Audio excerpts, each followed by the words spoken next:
ओम शांति। आज है 9 जुलाई 2023। आज बाप दादा के अव्यक्त महावाक्य सुनते हैं। आज की मुरली की रिवाइज डेट है 26 फरवरी 1995। आज बाबा कहे संगम युग उत्सव का युग है। उत्सव मनाना अर्थात अविनाशी उमंग उत्साह में रहना। आज त्रिदेव रचता त्रिमूर्ति शिव बाप अपने रूहानी डायमंड्स के साथ डायमंड जुबली व डायमंड जयंती मनाने आए हैं।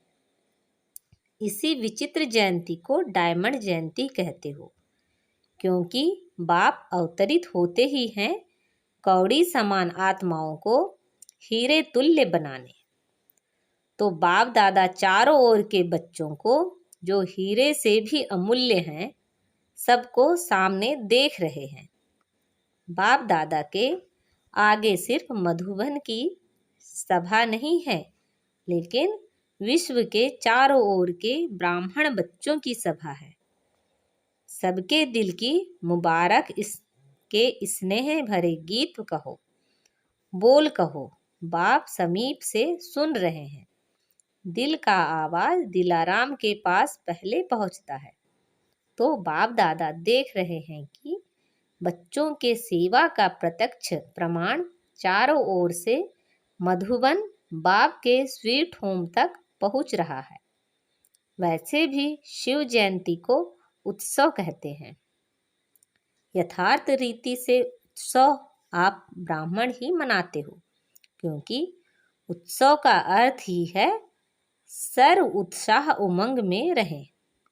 तो आप जो भी बैठे हो सभी के दिल में उत्साह और उमंग कितना है? अविनाशी है या आज के लिए है? अविनाशी है ना। इसलिए बाप दादा इस श्रेष्ठ संगम युग को उत्सव का युग कहते हैं। हर दिन आपके लिए उत्साह संपन्न है, हर दिन उत्सव है। तो गायन है, आप लोग टॉपिक रखते हो अनेकता में एकता। तो प्रैक्टिकल में अनेक देश, अनेक भाषाएं, अनेक रूप रंग, लेकिन अनेकता में भी सबके दिल में एकता है ना, क्योंकि बाप एक है।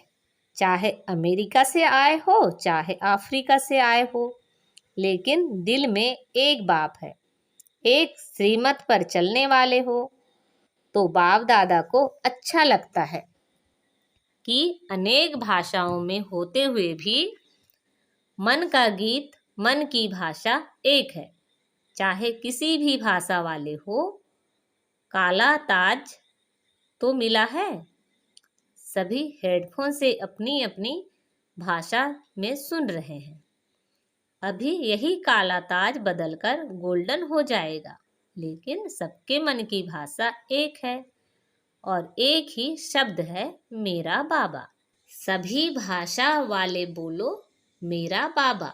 हाँ, यह एक ही है। तो अनेकता में एकता है ना। तो उत्साह में रहने वाले अर्थात सदा उत्सव मनाने वाली श्रेष्ठ आत्माएं हो।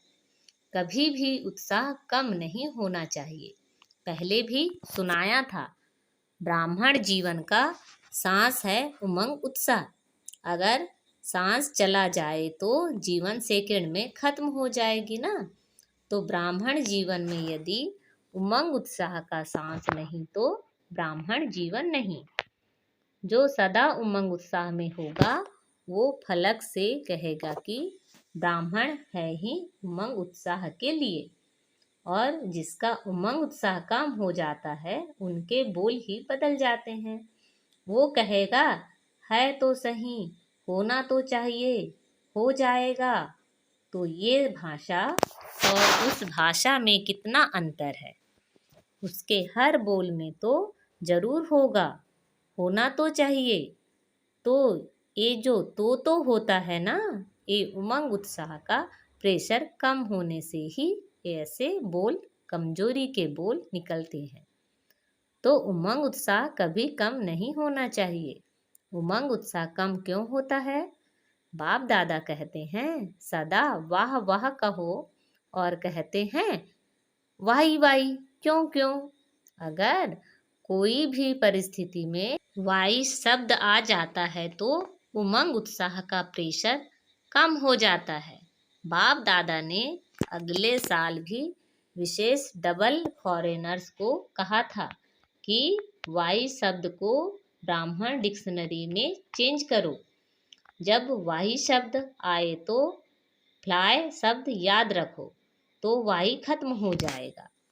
कोई भी परिस्थिति छोटी भी जब बड़ी लगती हो तो वाई शब्द आता है। ये क्यों, ये क्या, और फ्लाई कर लो तो परिस्थिति में क्या होगी, छोटा सा खिलौना। तो जब भी वाई शब्द मन में आवे तो कहो ब्राह्मण डिक्शनरी में वाई शब्द नहीं है, फ्लाई है, क्योंकि वाई वाई हाय हाय करा देता है। बाप दादा को हंसी भी आती है। एक तरफ कहेंगे नहीं हमारे जैसा श्रेष्ठ भाग्य किसका नहीं है, अभी अभी यह कहेंगे, और अभी अभी उत्साह कम हुआ तो कहेंगे पता नहीं मेरा भाग्य ही ऐसा है, मेरे भाग्य में इतना ही है। तो हाय हाय हो गया ना। तो जब भी हाय हाय का नज़ारा आवे तो वाह वाह कर लो तो नज़ारा भी बदल जाएगा और आप भी बदल जाएंगे। डबल विदेशी आजकल पॉजिटिव थिंकिंग का कोर्स कराते हो ना। सभी विदेश में विशेष कोर्स यह कराते हो, तो अपने को भी कराते हो या दूसरों को कराते हो। जिस समय कोई ऐसी परिस्थिति आ जाए तो अपने को ही स्टूडेंट बनाकर खुद ही टीचर बन के अपने को यह कोर्स कराओ। अपने को करा सकते हो या सिर्फ दूसरों को करा सकते हो। दूसरों को कराना सहज है जब यह नेचुरल स्थिति हो जाए कि हर व्यक्ति को बात को पॉजिटिव वृत्ति से देखो, सुनो या सोचो तो कैसी स्थिति रहेगी। आजकल के साइंस द्वारा भी ऐसे साधन निकले हैं जो रफ माल को भी बहुत सुंदर रूप बदल देते हैं। देखा है ना, क्या से क्या बना देते हैं। तो आपकी वृत्ति क्या ऐसा परिवर्तन नहीं कर सकती? आवे नेगेटिव रूप में, लेकिन आप नेगेटिव को पॉजिटिव वृत्ति में बदल दो। अगर हलचल में आते हैं तो उसका कारण है निगेटिव सुनना, सोचना व बोलना या करना। ये मॉडल बताते हो ना, ना सोचो, ना देखो, ना बोलो, ना करो। साइलेंस की पावर क्या नेगेटिव को पॉजिटिव में नहीं बदल सकती? आपका मन और बुद्धि ऐसा बन जाए जो नेगेटिव टच नहीं करे, सेकंड में परिवर्तन हो जाए। ऐसे तीव्र गति की अनुभूति कर सकते हो। मन और बुद्धि ऐसा तीव्र गति का यंत्र बन सकता है कि टाइम लगेगा। कि नेगेटिव बात आएगी तो कहेंगे कि थोड़ा सोचने दो, देखें तो सही क्या है, क्विक स्पीड में परिवर्तन हो जाए।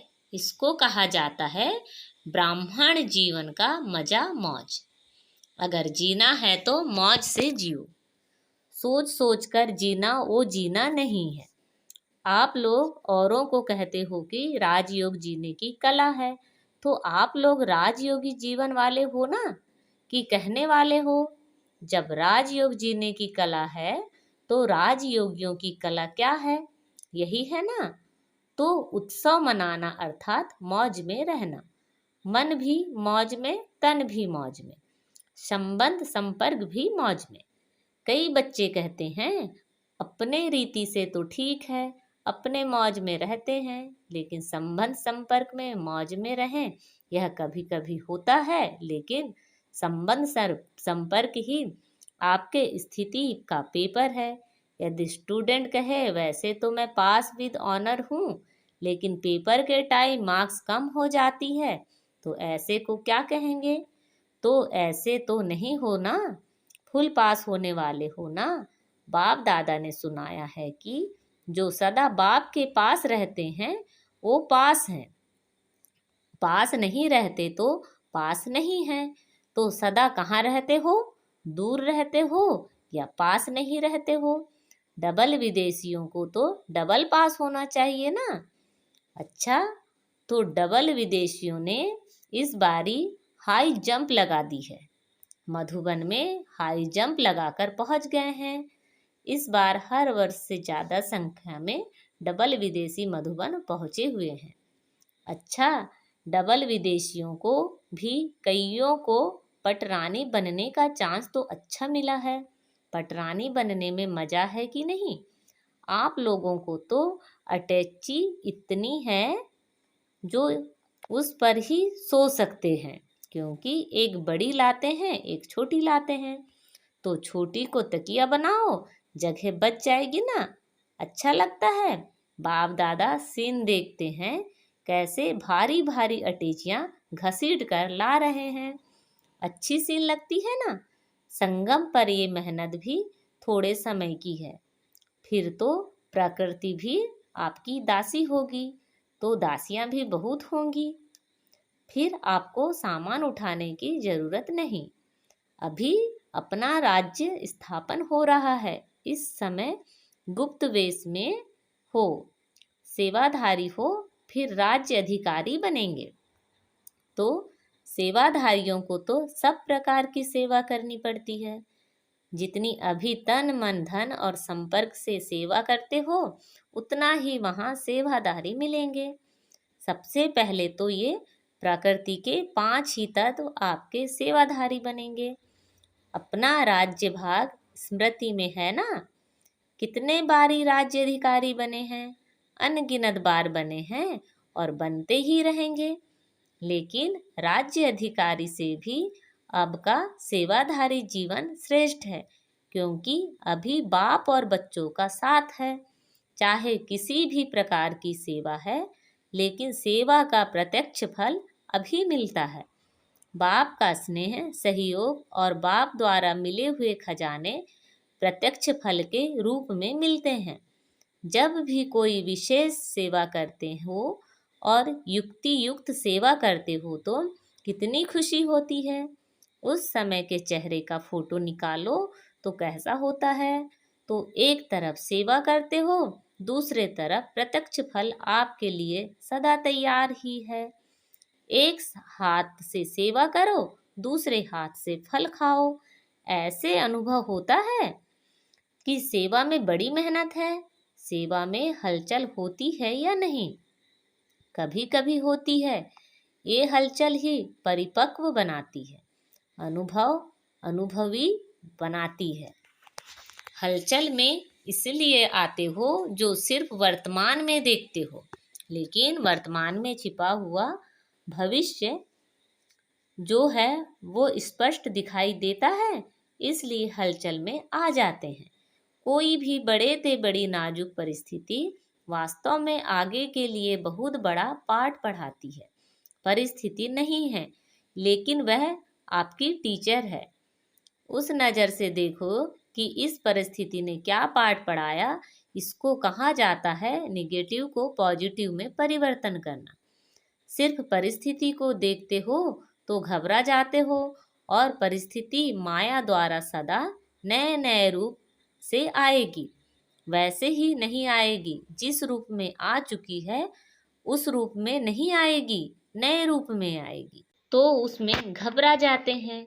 ये तो नई बात है, ये तो होता नहीं है, ये तो होना नहीं चाहिए।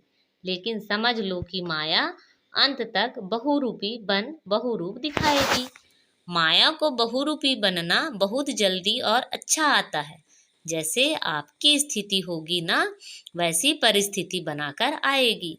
आज मानो आप थोड़ा सा अलबेले जीवन में हो तो माया भी उसी अलबेले परिस्थिति के रूप में आएगी। आज मूड थोड़ी ऑफ है, जैसी होनी चाहिए वैसे नहीं है, तो मूड ऑफ की परिस्थिति के रूप में ही आएगी। फिर सोचते हैं कि पहले ही मैं सोच रही थी, फिर ये क्या हुआ। इसलिए माया को देखने के लिए, जानने के लिए त्रिकालदर्शी और त्रिनेत्री बनो। आगे पीछे सामने त्रिनेत्री बनो। आप सभी त्रिनेत्री और त्रिकालदर्शी हो ना। डबल फॉरेनर्स त्रिकालदर्शी हैं। यस या नो? सब बोलो हाँ जी या ना जी। हाँ जी, अपनी भाषा से तो ये अच्छा बोलते हो। सब खुश हो। हाँ जी, इतने बड़े संगठन में मजा आ रहा है। हाँ जी, कोई कोई यह तो नहीं सोच रहे हैं कि अगले वर्ष भीड़ में नहीं आएंगे, थोड़ा पीछे आएंगे। संगठन का मजा भी प्यारा है। वैसे आना तो प्रोग्राम प्रमाण ही, ज़्यादा नहीं आना, लेकिन आदत ऐसी होनी चाहिए कि जो सब में एडजस्ट कर सकें। एडजस्ट करने की पावर सदा विजयी बना देती है। ब्रह्मा बाप को देखा तो बच्चों से बच्चा बनकर एडजस्ट हो जाता, बड़ों से बड़ा बनकर एडजस्ट हो जाता। चाहे बेगरी लाइफ चाहे साधनों की लाइफ, दोनों में एडजस्ट होना और खुशी खुशी से होना, सोचकर नहीं। यहाँ दुखी तो नहीं होते हो, लेकिन खुशी के बजाय थोड़ा सोच में पड़ जाते हो, ये क्या हुआ, कैसे हुआ। तो सोचने वाले को एडजस्ट होने के मजे में कुछ समय लग जाता है। अपने को चेक करो कि कैसी भी परिस्थिति हो, चाहे अच्छी हो चाहे हिलाने वाली हो, लेकिन हर समय हर सरकमस्टांस के अंदर अपने को एडजस्ट कर सकते हैं। डबल फॉरेनर्स को अकेलापन भी अच्छा लगता है और कंपेनियन भी बहुत अच्छे लगते हैं, लेकिन कंपनी में हो या अकेले हो, दोनों में एडजस्ट होना है। ये ब्राह्मण जीवन है। ऐसे नहीं संगठन हो और माथा भारी हो जाए, नहीं। मुझे एकांत चाहिए, ये घमासान नहीं हो। मुझे अकेला चाहिए, मन अकेला अर्थात बाहर मुक्ता से अंतर मुक्ता में चले जाओ तो अकेलापन है। कोई कोई कहते हैं ना, अकेला कमरा चाहिए, दो में भी नहीं चाहिए।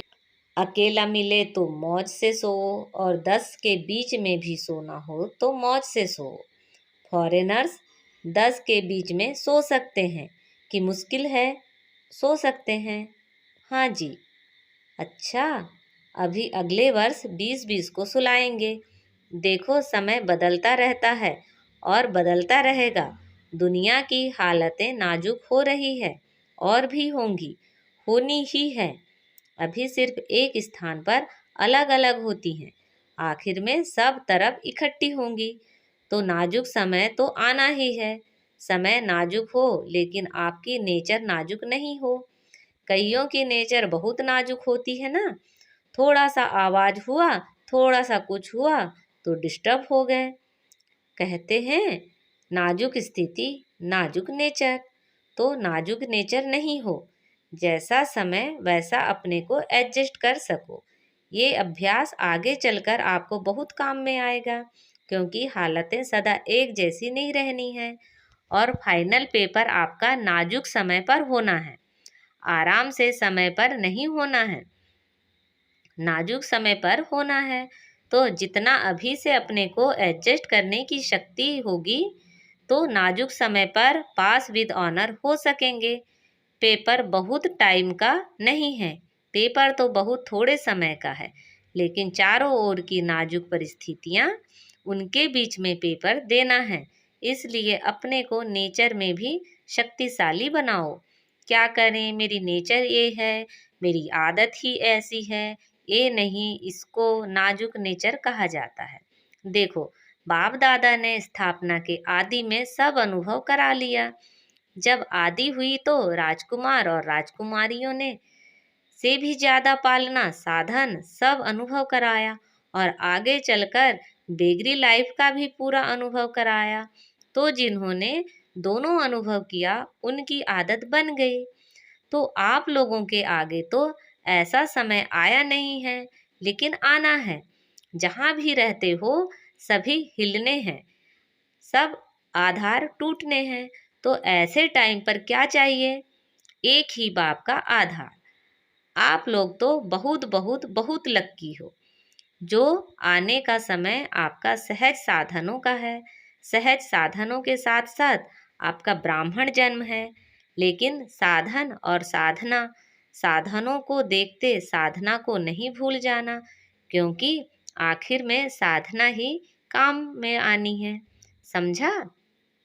अच्छा, चारों ओर के अमूल्य विशेष रत्नों को सदा हर दिन उत्साह से उत्सव मनाने वाली श्रेष्ठ आत्माओं को सदा स्वस्थिति और सेवा के उन्नति में बैलेंस रखने वाली ब्लेसिंग के अधिकारी आत्माओं को सदा परिस्थिति को सहज पार करने वाली ऐसे अचल अडोल महावीर आत्माओं को बाप दादा का याद प्यार और नमस्ते।